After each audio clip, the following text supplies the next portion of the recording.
Dore hariho igihe cyo kuvuka no gupfa.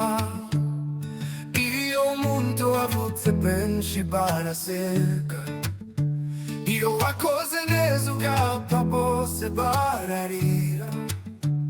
Biragatsindwa ko umuntu apfa bakishima.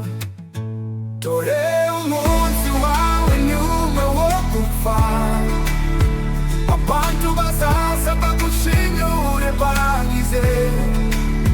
Hasabaho igihe cyo kuvuga imirimo yawe, mbese nshuti uzasiga amakuru byahovuye. Umukozi w'Imana duruka, igihe cyageze maze arapfa. Abapfakazi bacura mu borogo, Imana ibonye amarira yabo iramuzura.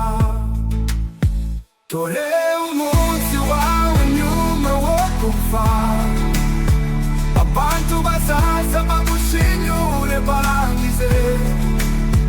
Hasabaho igihe cyo kuvuga imirimo yawe, mbese nshuti uzasiga amakuru byahovuye.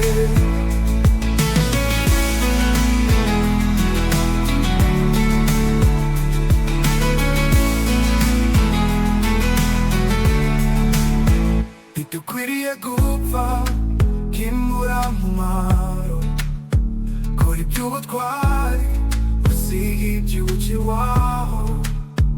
Aho uzaba ugiye nta migambi nta mirimo, shaka amakuru meza uzasiga uzaba ubuvuye.